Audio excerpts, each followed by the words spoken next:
andini kadi wonde dendanagal takore nden o hunnanayi ɓe jotti golle maɓɓe ɗen ñande yowmal qiyama ko wannon ko ɓe woni gollude kon ko humpitiɗo o yamirinelaaɗo on e kala julɗo on ñiibugol e diina kam fewugol e diina kam tabutugol e diina kam ko ɗum waɗi o fewtini yamirore nden e nelaaɗo o takki ɗon kala duuɓuɗo wondude e nelaaɗo sallah sallam foti ko fewdo makko ma ko ɓaawa makko ha ñande yawmal qiyama o haɗi kadi oñagol faade e ɗen liigolgol faade e yimɓe tooñuɓe ɓen e sengo yiɗugol ɓe e sembingol ɓe e wallugol ɓe ko ɓe woni e mum kon o andini mo waɗi ɗum ko honɗum woni ko ko jojjiri e muɗum hara e ɗeɗo ayeje sakkitore ɗo e ɗone hilla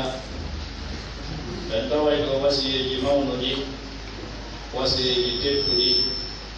ɗe neɗɗanke julɗo hanndi e mum tewti anndi wonɗo anndinaade fewno ngu zamanu meɗen ɗo qur'ana e sunna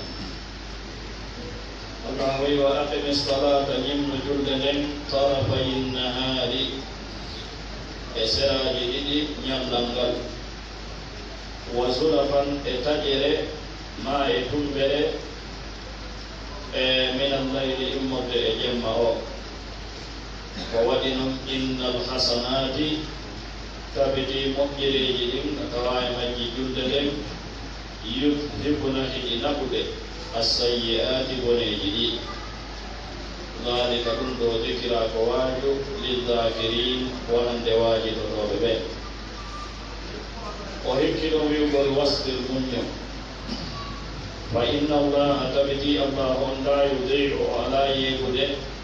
ajira baraji almuhsinin moƴƴinoɓe ɓen no tawa e moƴƴingol ngol moƴƴagol ngol Allahu ɗum ɗon o wasi nelaaɗo sallah sallam e kala gonɗinɗo nelaaɗo on ñimnugol julde nden e seraji ɗiɗi ñamdal ngal e ñimnugol julde nden kadi jemma no e kalam goɓɓe wiwɓe seraji ɗiɗi ñamdal ngal ko subaka e futuro o waɗi noon subaka ko fuɗɗode ñamdal ngal futuro o lannode ñamdal ngal e ɗon e on ma'ana ɗon no mofti ɗo yamirgol juulugol subaka e juulugol futuro woɓɓe wi seraji ɗiɗi ñamdal ngal ko faada kon ɗo ko subaka kañumma e fana e alansara wanno subaka ko bimbi fana e alansara ko kiikiiɗe ko wanno iwde ka fajiri feeri ha naange tumbo hoore no wi e bimbi iwde ka naange liiƴi e hoore haange mutino wi e kiikiiɗe ko ɗum waɗi ko Allah ni ɗo jante inde Allah bukratan wa asiya bimbi on ko iwde ka naange huɗi haa ka fajiri feeri ha naange tumbo hoore no fof ko bimbi wiyete iwde ka naange ngel liiƴi ɗon haange mutoya ko kiikiiɗe wiyete e dan ɓe on mana ɗon haray no naati ɗo subaka e fana e alansara amma zulafan min allayl e woɓɓe inni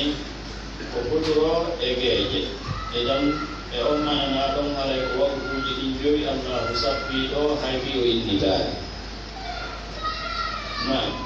e nganndi e ɗiɗo saaheji allahuma sar'ine majji juulugol ko ɗi ɗo woni waktuuji ɗin joyi no woni wiwɓe e karama koɓe rahimahumullah wono ibnu kathir rahimahullahu jantori wonde no waawi wonde tawa oɗo aya ko jippi ko atto waktuuji ɗin joyi famɗeede atto waktuuji ɗin joyi famɗeede atto waktuuji ɗin joyi famɗeede no inna hari nelaaɗo no yamira juulugol julde ɗiɗi ma tati bimbi e kiikiiɗe e waɗugol naafiilo jemma ɓaawo waktuuji ɗin farleede e ɗum ɗon sansira waktuuji ɗin joyi naafiilo ngon itta wongol waajibi e jama hedditiiɓe ɓen o heddani nelaaɗo sallah sallam ɗum ɗon kadi sansoya e no waawi ka sakkitoro muhimmu on allahu tedduɗo mawɗo on o yamiri ñimnugol julde nden ɓimɓi e kiikiiɗe e jemma no wiwɗen ɗo ni karam koɓɓen no janɗo ni nafoore mum nden ko honnon innal hasanati tabiti moƴƴereeji ɗin yudhibuna hiɗi montude hiɗi naɓude assayi'ati boneeji ɗi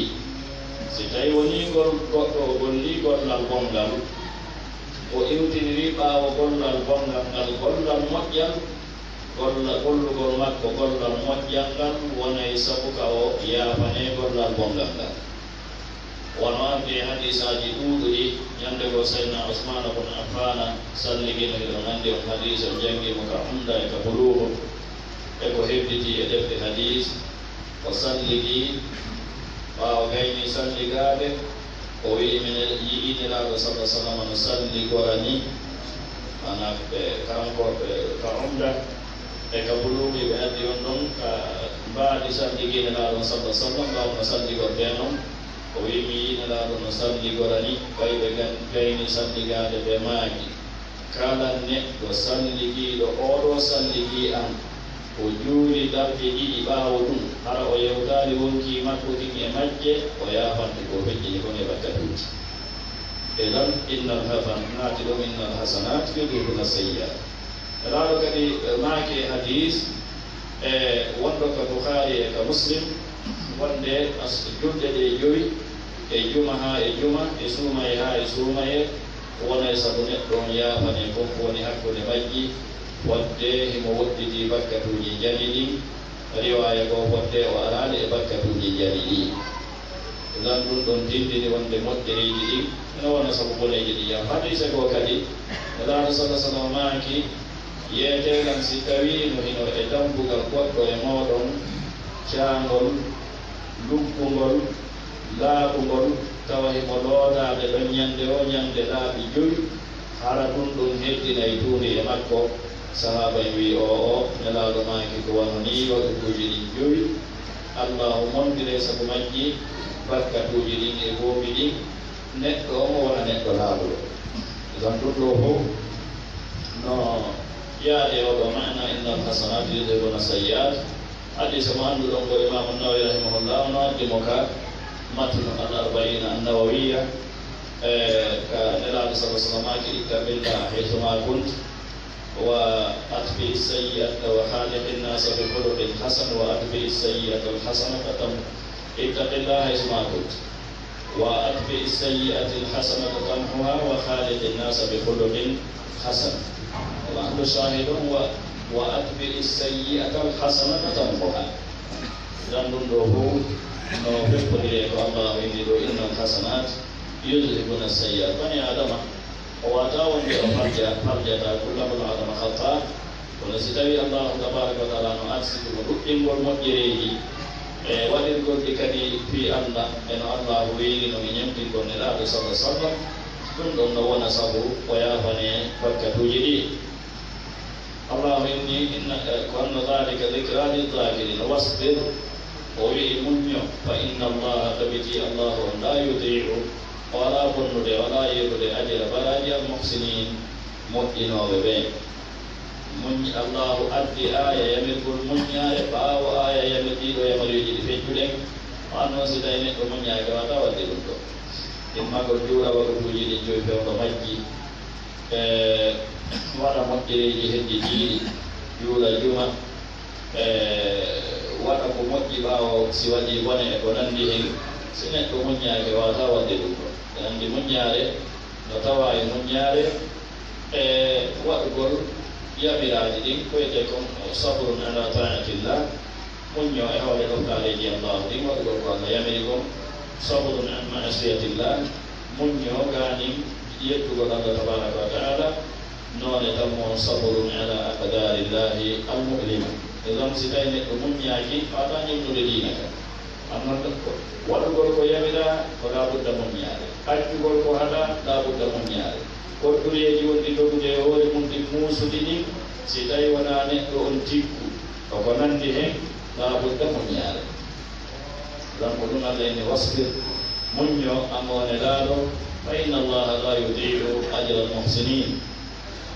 o ɓawɗo moyne falawla kana hanino ka laato hanno laato ma hanino ka laato minal quruni immorde e yirdeji ɗin min qablikum aditade on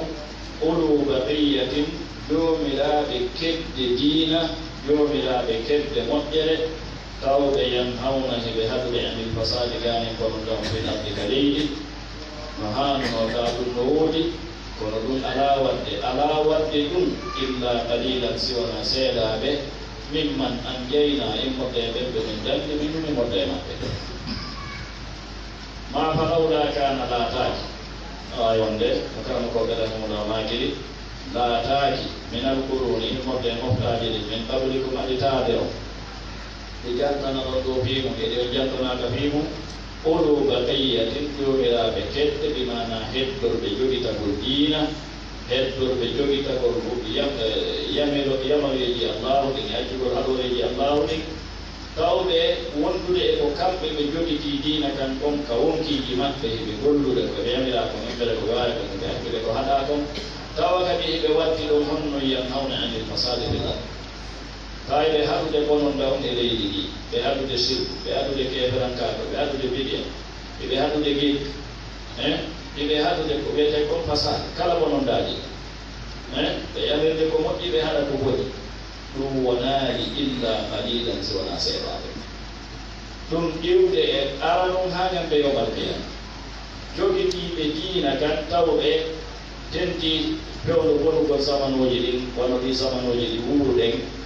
hano heɓude jogitagol diina kan e gurdam muɗum kan embere ko wawi ɗum e gurdam ɗam ɗam fo majje ay gottuno arde ka julide juula nan naawi gottuno arde ka juulirde juula taano jogiti diina kan e dendanangal gurdam mum kan ko ɓurata tindinde neɗɗo jogitagol makko diina ko so jogitike diina kan ka woni ɗaɓɓude ɗum nguure ka on ɗaɓɓude ɗon arsiki siko julotoɗo siko fonctionnaire jo kala ka woni anno ñaamugol ko laaɓi kon ko sarti e jaɓegol golleji ɗi inna allaha amara almuminina bima amara bihi almursalin nam ko ɗum waɗi eɗen anndi mouhammadou bonil hasan gooto e jannganaɓuɓe heddiɓe imam abou hanifa rahimahullah janngi yewtere nden ka ta'limu mutaallim jannganaɓuɓe makko ɓen ɗaɓɓirnomo yo walli ko deftere e hoddi on nu nden fi zuhud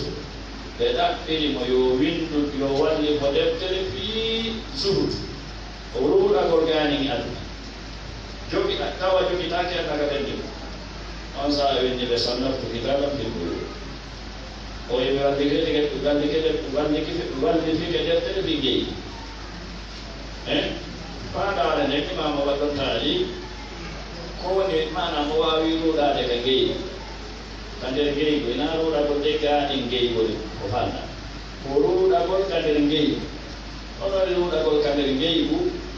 ko yondinolgol ko dagii kon e no dagori noon ka nder geyi ono mbigi yeyata mbigi soodata mbigi julotaa ko ɗa enen diina men kam ko diina golle elaaɗo maaki ko ɓuri moƴƴude e o gollu ko dagii kon o gollan no dagori noon o reeno e ko harmi kon o reeno e ko jiɗi kon on ko ruuɗiiɗo noon on ko ruuɗiiɗo noon naa ɓornagol liñce wi'ugol ñaamataa ko weɗi ɓornotaako ko laɓa hoɗataa ka foti waɗɗotaa ko mbaɗɗateewa laɓaama naa ɗoni ruuɗagol wondude e waɗugol sirku waɗugol bidi a wujjugol e fenugol e kansugol e ko nanndi en ɗana ɗum e ruuɗagol ko yondinolgol ko dagi e nder gurdam mum tan e ɗon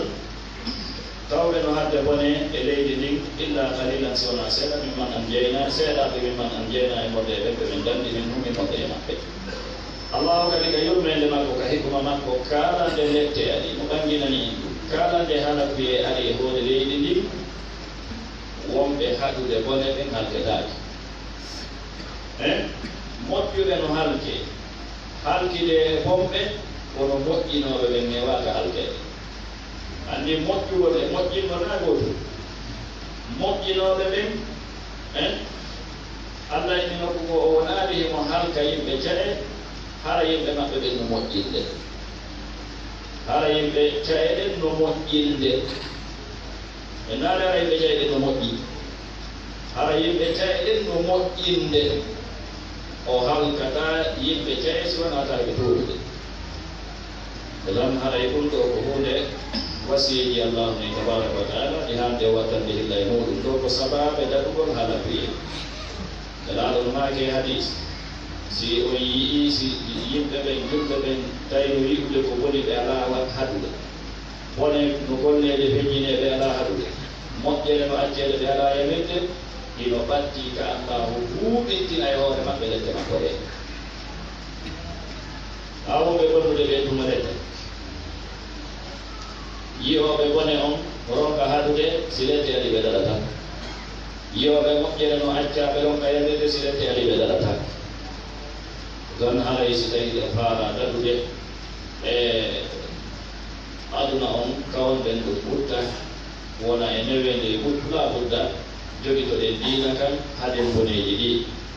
allahu towɗo wi wattaba a jokki noon alladina ɓen zalamu toji ɓe mawtulifu fihi konko ɓe nimina e muɗum e fe aduna wa kanu ɓe laati mujrimina bonɓe actaria on ko loni jikku maɓɓe ko jokkugol nemaji ko wona neminede e aduna mbeneɗiji aduna jawdi e rewɓe ko hina jokka ɗum ɗon hirno ɗum ɗon huma humanto e ɗum ɗon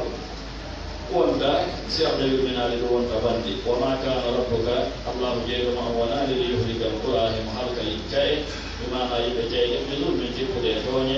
wa ahluha tawa yimɓe cayɗen muslimuna ko moƴƴinoɓe sa ɗum yimɓe cayɗen ko moƴƴinoɓe sino wiyede yimɓe cayɗen abadan no woni yimɓe ɓen fuu kono si tawi woni mokobaɓe ɓen jogiiɓe konngol ɓen ɓurɓe jaaraɗe ɓe woni moƴƴinoɓe haray nden ɗon saare ko ñaawetende wonde ko yimɓe mayɗen ko moƴƴinoɓe kono amma si tawi woni wona ɓeede ko mokobaɓe ɓen ɓen ɗon ɓe woni bonnoɓe ɓe woni yiɗuɓe bone no allah wino ko go akabira mujrimina haray nden ɗon saare ko ñaawetende wonde yimɓe mayre on ko bonnoɓe ma ko bonɓe yo allahu tedduɗo maw rondandoy allahu towɗo wi walaw saa rabbuka sino muuyuno joomi ma muuyande kodɗuri e la jala nnasa o waɗayno yimɓe ɓe fo ummatan wahidatan mofte gooto waɗa hulɗina o jaɓeɗaɓe hul islam jaɓeɗaɓe fo tawɗi allah no waawi ɗum tabaraka wa taala si tawino himo yiɗuno himo muuyuno muuyande kodɗuri e o waɗayno ɗum kono nde wonno o muuyira noon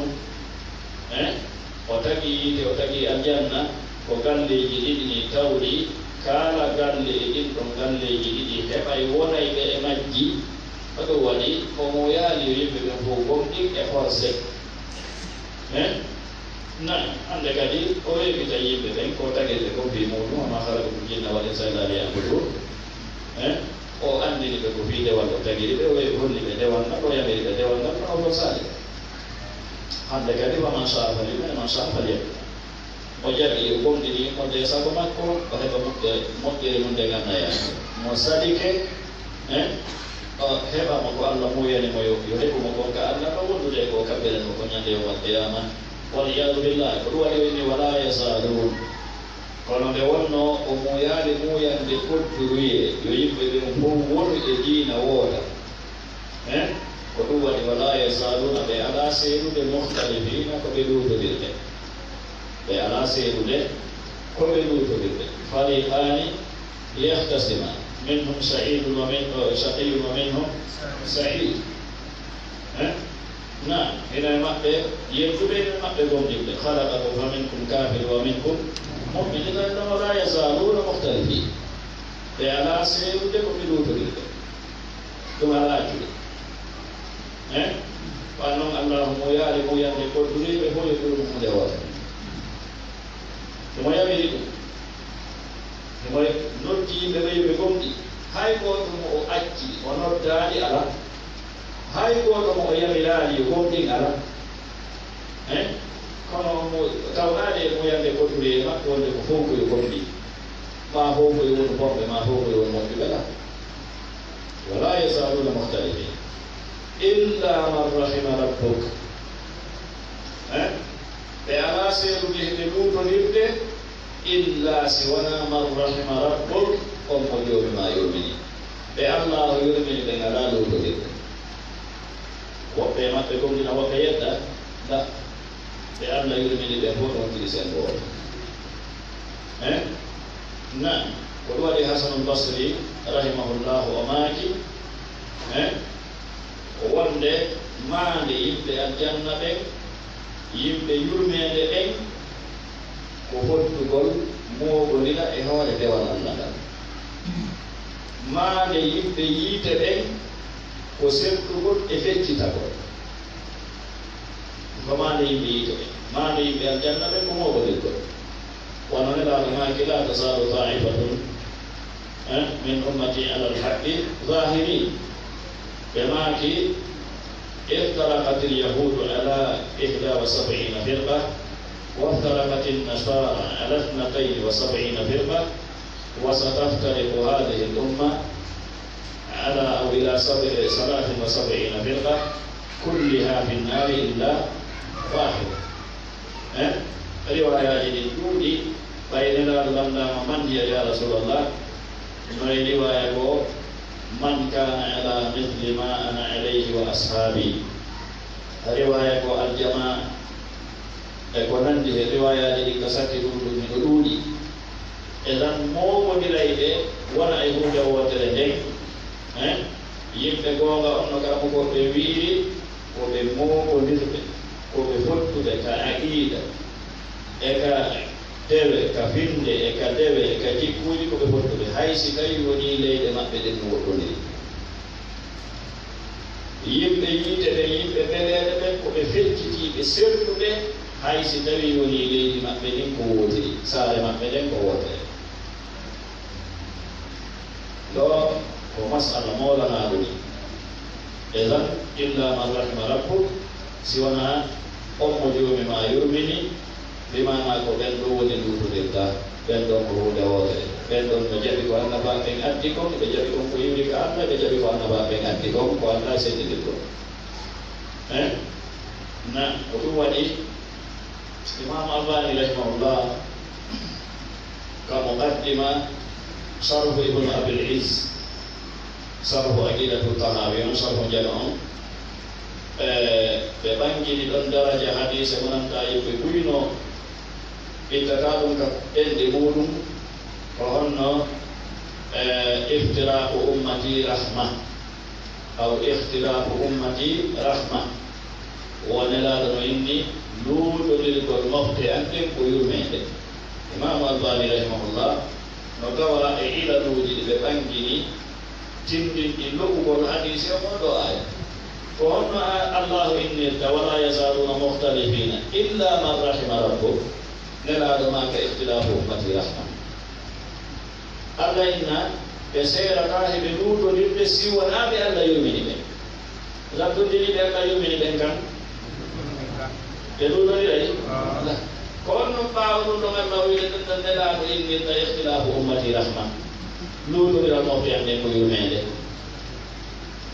Allah inna luuɗodiran kam wona yurmede nelaɗina luuɗoden kam ko yurmede mustahil ran ko ɗum waɗi enen wonɓe janngude ɓen en wattana hilla moƴƴa wonen waɗewɓe mo taala a defteɗen wonen janngoɓe defteɗen wonen ɗaɓɓitoɓe ɗiɗo hadisaji kadi sellina ɓay alhamdulillahi ɗum no woodi hannde ala hadisaji ɗin sowona heɗi sellina imam Albani rahimahullah mo mari dongal hadisaji silsilatul ahadis sahiha silsilatul ahadis daifa ala deftere ala hadise no banɗi hadise mo yiyata imam Albani rahimahullahu taala rahmatan wasi'a o ɓanginaali daraja makko sen jooɗi ke tawi hay ɗen ɗon en ƴeewata lenki wata en wowlu ko ina goonga ala idan allahu towɗo wi walidhalika ko sabu ɗum ɗon halaqahum woni ko o tagi ɓe woɓɓe inni damir walidhalika on ko yirtiti koye luutodiran ngal fiyoɓe luutodir woɓɓe gomdina woɓɓe yet woɓɓe inni walidhalika maana on walidhalika on ko yirtiti ko yurmede nde ko fi yurmede allahu nden allahu tagiri ɓe o tagiraɗe gonko fiɗettugol ko fi yurmede o tagiriɓe ɓe mo suɓike ɗon lette ɗen gasi ɗum ɗo kanko suɓani hoore makko lette ɗen owa noon ko allah kanko ko o yalli koko sabimbinta yurmede ɗen mo acci ko woni o suɓi koko sabimbinta lette ɗen o feloyta allahu ñande yowmal qiyama nan woɓɓe inni walidhalika halakahum ko fiyo yimɓe ɓe won yimɓe go yimɓe aljanna yimɓe go yimɓe yiite wano allah o wiri ɓawga fa minhum saiduna saqiyuna minhum said ko ɗum ɗo woni ko tagiri ɓe fi muɗum kanko allahu tabaraka wa taala na wano nelaɗo sallah sallam makiri fi yiitege nge aljanna o eɗen anndi yiitege nge aljanna on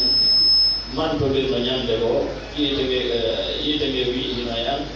mawnintiniɓe ɓen e jabbaruɓe ɓen aljanna o wi'ino yan lo'uɓe ɓen e miskilɓe ɓen nela allahu tabaraka wa taala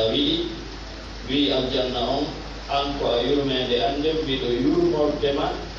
miɗo yurminirde mana miɗo yurmordema on momo nuuri imode jiyaɓen o wi lette ɗe yiitegen an ko a lette an ɓen miɗo lettirdema on momi mooyi immode jiyaɓe an ɓen hino woodani kala moɗon tew makko kala moɗon ko heewayi nan allahu ɗo ɗo wi wa tammat timmi kalimatu rabbik konngol jooma mangol on ɗum woni ɗum la anna jahannama min al jinnati wannasi ajmain no jantoɗe niniraɗo sa sallamaki e hadis kono ka yurmede allahu tabaraka wa taala aljanna naadete e makko yimɓe makko ɓe hoɓɓette maɓɓe feti naatoɓe ka huɗɗode naatoɓe ka hakkude naatoɓe ka sakkitoɗum haa tawa no heɓɗi pilasiji ɗi heɓaali wonay ley mum allahu ka yurmede makko o tagana ɗin ɗum pilasiji yimɓe tawɓe alaari ka aduna waɗaani sujudu hay gooto o taga ɓen ɗon mbi ko hebbinila aljanna umde wonnoni mo foti hebbingol aljanna amma yitegen seerata ino pere e magge yimɓe yedduɓe ege inna hal min masid haa o tippa e magge o tippira e magge teppere makko nde o hanndi e mum wanduɗon ko nga aqida on saange inna qad ɗum ɗon nde ñobbo pilasiji heddiɗi ɗin hannde kadi ɗi ñobbota pilasi heddaki ɗo ko yurmede allahu tabaraka wa taala allahu ni wa kullan kala ɗiɗo moftaji yawtuɗi ɓaawga kala ɗiɗo habaruji naqustu meɗen qissade alayka e dow maɗa min ambai rusuli mode habaruji nelaɓe ɓen humpitandeji ko feƴƴi hankkone nelaɓe ɓen e yimɓe maɓɓe ɓen koɓe feƴƴini e noɓe feƴƴiniri ɗin humpitandeji noon ɗimen wonma humpitude ko humpitandeji tawɗi ma nusabbitu bihi hunde ko meɗen tabintinirde sabu muɗum ko ala ka ɓerde maɗe manan ɗo no e muñittindeɗe alah sallah sallam si yimɓe ma ɓen soñjima si yimɓe ma ɓen hayfinima si yimɓe ma ɓen yawitema si yimɓe ma ɓen tampinima a way hino musidɓe maɗa ɓen no feƴƴinirno noon annabi nuhu ko ni soñjirano annabi ibrahim annabi moussa annabi isa annabi salih annabi shuaib annabi hud annabi yunus e ko nandi ko ɗiɓe tampirano idan fasbir kama sabara ulul azmi min ar-rusul tan aray noon so yii yumɗo kañum tentiɗayi kamo goɓɓe wi noddowo o gasata e ɓaawo janngol sira annabaɓe ngenena ɓe yewtema juɓere wano ko ɗum ɗum woni ko tabintinta ɓernde makko ni ko ɗum anndintamo tabia da'awa ko ɗum anndintamo laawol da'awa honnoɗo ɓe nan sina ɗum waɗa tabude tawi nelaaɗo tigi no hajoƴƴine e jantaneede ɗum ɗo fii ko tabintina honɗo makko kono no wiɗa en mini an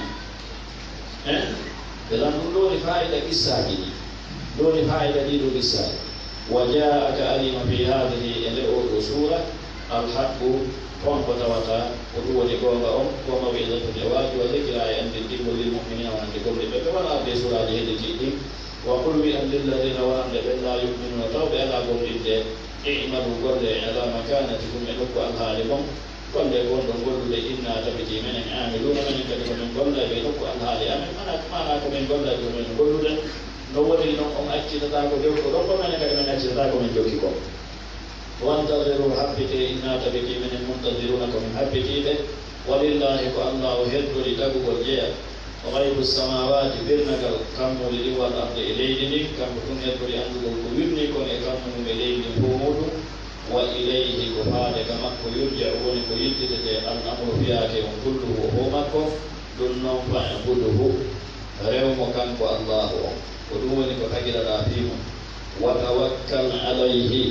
أكتو فيما لهم إلوما وحور مكانك الله أحور بطولي حور مكانك الله تبارك وتعالى جوان بني آدم ويب وساهور لهم o akkete yana kam pewɗo ka ɓurɗa hakko jinde tan ɓeɗo ɓorma janaya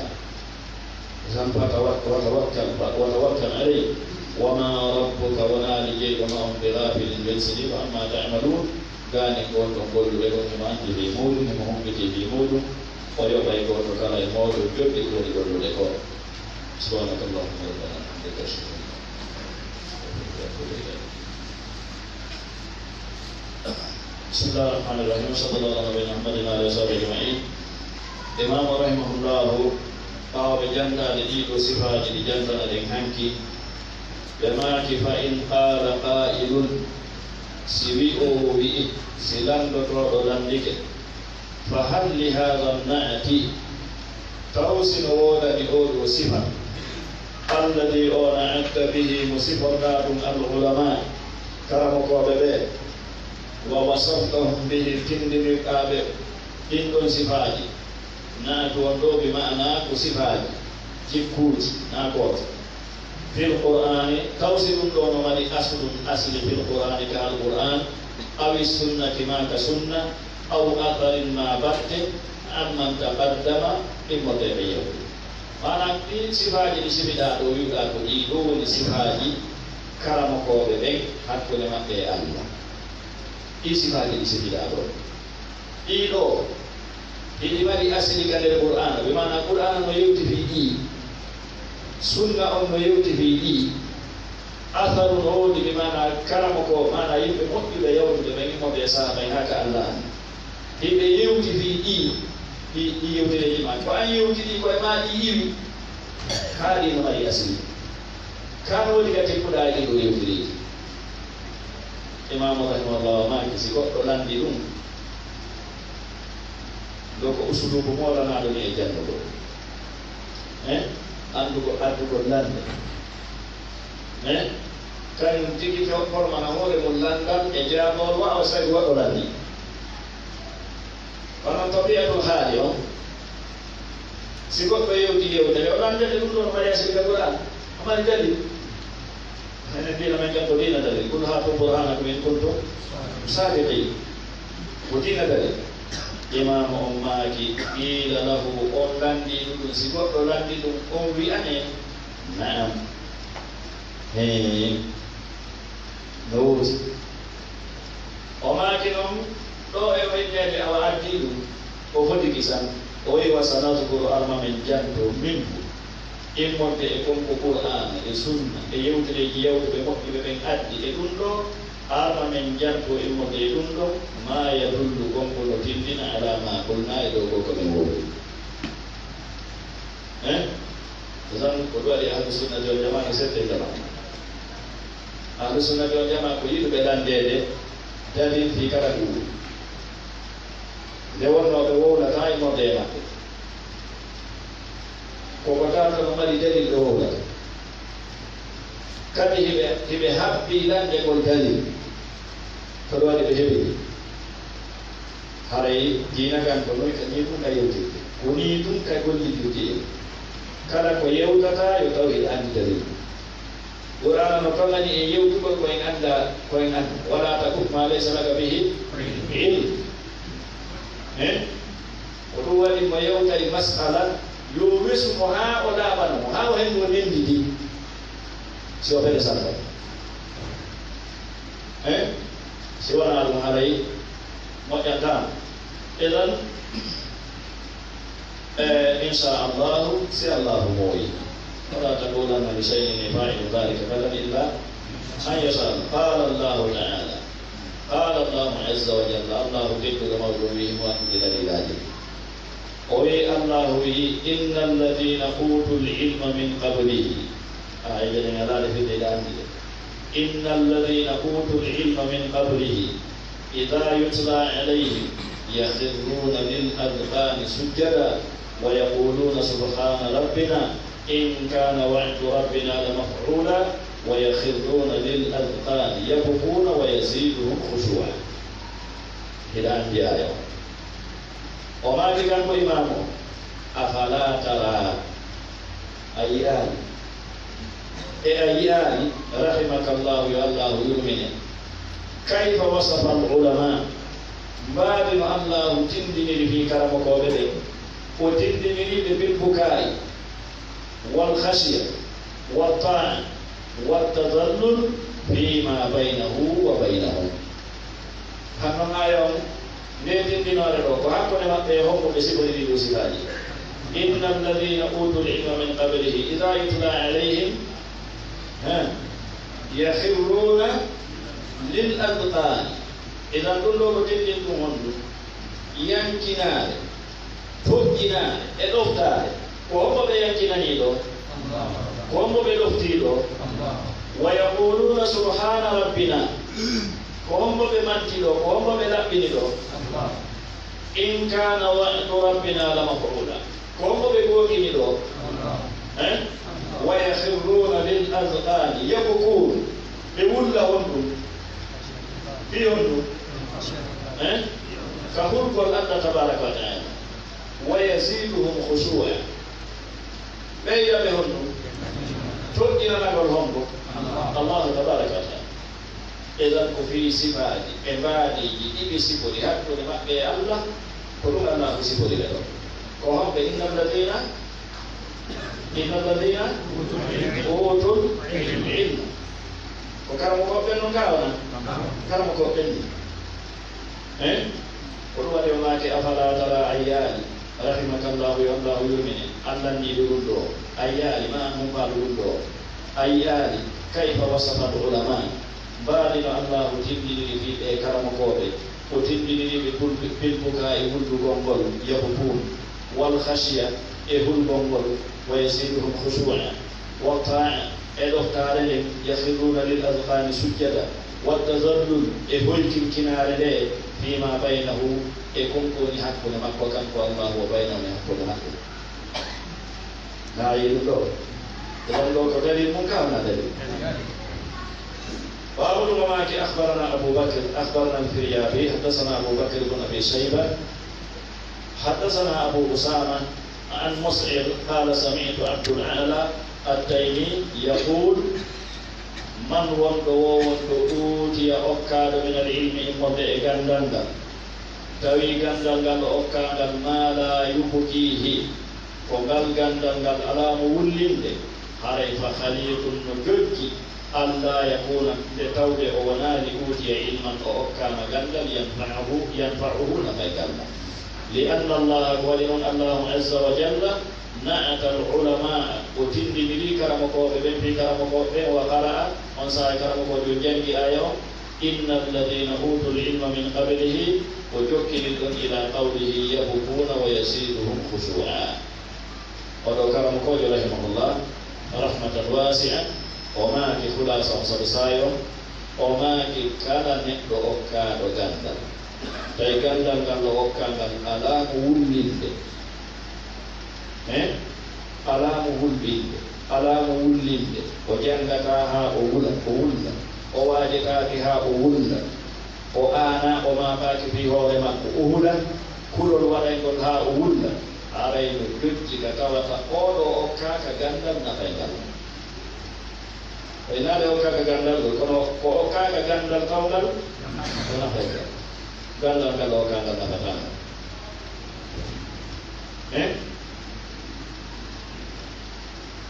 gandal ino hani nafude jon gandal ngal sigal nafaarimo kono ngal nafirta goɗɗo hara ɓuri fayida rondagol makko ngal gandal edan ɓawɗum momaki o a jangi ayo e aje jangade ɗo وما بعض أخبرنا أبو بكر حدثني عمرو بن أيوب السقطي أنبأنا أبو همام حدثنا جعفر بن عون حدثنا أبو عميس عن عون بن عبد الله قال قال عبد الله بن مسعود من فقهاء الصحابة tawaɗo e faamuɓe sahabaɓe ɓe sayna Umar nanno ñande go goɗɗo no janga jangi en nani jangi koye mamon jangani en ɗo kono fibriye meɗen yejjiti ɗum hande ɓayti enen noon ɗo Allah tabaraka taala ɓeydi en faabade so tawi jangoɓe ɓe ko jangete ko majjiriɓe haray hulɓiniki wonani goɗɗo no janga jangi Qur'ana o tikki o seytini o tikki tikkande molanade ha ɓuyi o nandimo ko honko nani ɗawaɗo jangi o nandimo konto yiwɗa o inni ko Iran kayno Abdullah ibn Mas'ud imo Iran o fuɗɗi jippitade ko sanna ko saynaɓe ko honko nani ɗawaɗo jangi Iran o wi ko Abdullah ibn Mas'ud o jippiti wa'ino o worno o inni nelaɗo gongimi on saaha o inni min e Aboubacry mi yewno ka nelaɗo min yaldi mi yehi ka juulirde min tawi minen e nelaɗo meɗe wolli min tawi Abdullah ibn Mas'ud no janga nelaɗo dari ɓe heɗiti ha ɓe maaki man arada an yaqra al-Qur'ana kama unzil falyaqra'ahu ala qira'ati ibn ummi abd ɓe maaki kala faalaɗo janngude Qur'ana hettayde hecci nonde jippodi yo janngude e janngin oɗo sahabaji ɗoni ɓeynam ibnu ummi abd yo janngude e janngin oɗo wala anditayi ko ɓay mo anndi ko annduɗo zan Qur'ana ko laabudda on tigi heɓa karamo foti ko firo foti ko gila janngin aɓuda on tigi heɓa karamo ko so tawi ko sewi e zan oɗo maaki manhumani la yasba'an sahibul ilm ko sahibul ilm ka ko talibul ilm sahibul ilm wa sahibul bunyan Abdullah ibn Mas'ud o maaki manhumani reere ɗanaɗi ɗiɗi andi ko wiyete reedu ɗo kam piiji ɗi yimɓe ɓe reere ɗani ɗiɗi woni yankade ɓe soñjoɓe tampa fi muɗum reere ɗanaɗi ɗiɗi la yasma'an ɗi hamnata goɗɗo reere goɗɗum e ɗin ɗon o haarata jom gandal ngal wa sahibu duniya e jom aduna reere tan ko gandal haarata reere tan ɗo kadi jawdi haarata nam ardi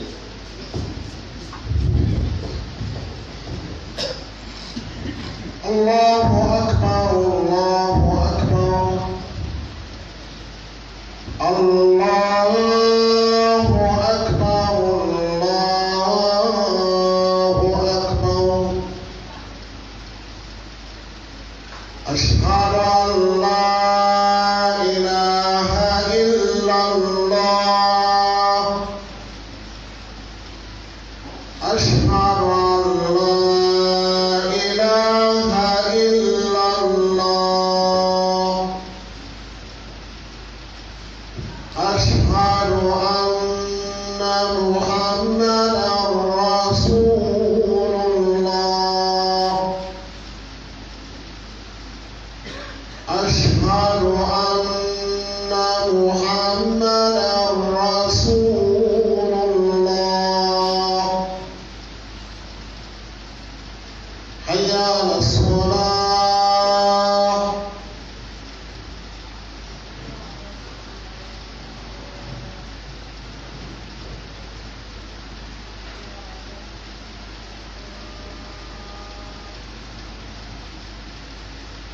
حي على الفلاح الله أكبر الله أكبر لا إله إلا الله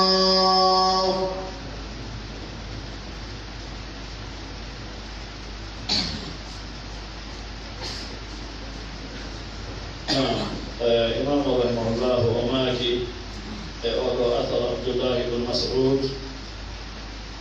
reere ɗanaaɗi ɗiɗi ɗi alaaka haareede wondiɗɗo gandal ngal e wondiɗɗo aduna o. Jom gandal o heɓataa gandal haa ko o heɓi ko yonana no o ɗuuɗiri heɓugol gandal,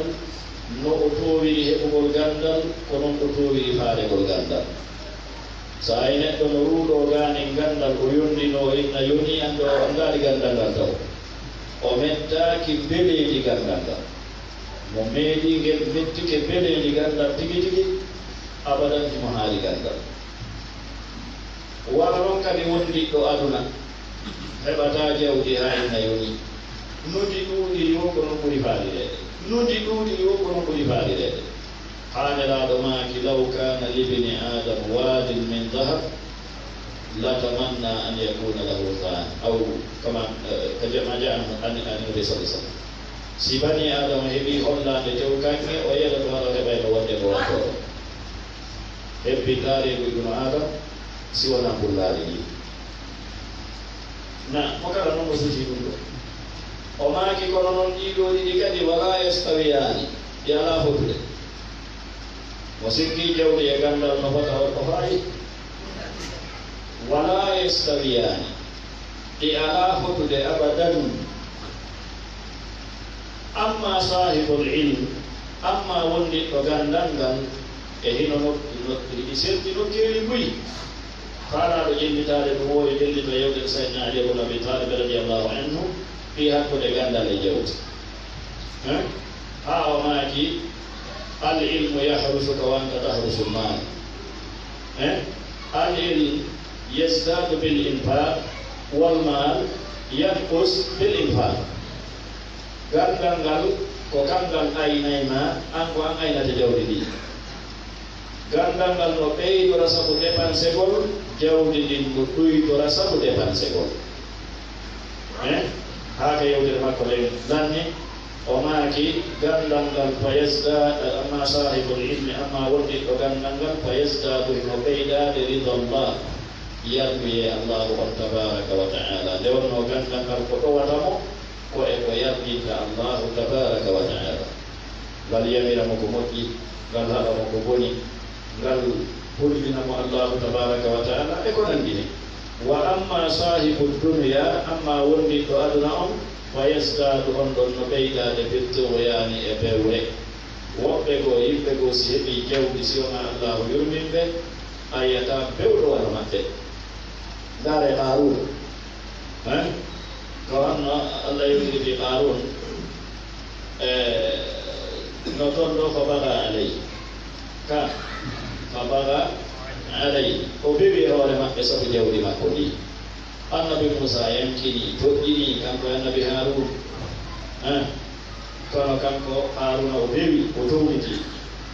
qaala o wi'i thumma qara Abdullah defte Abdullah ibn Mas'ud jangi ka dallinorgol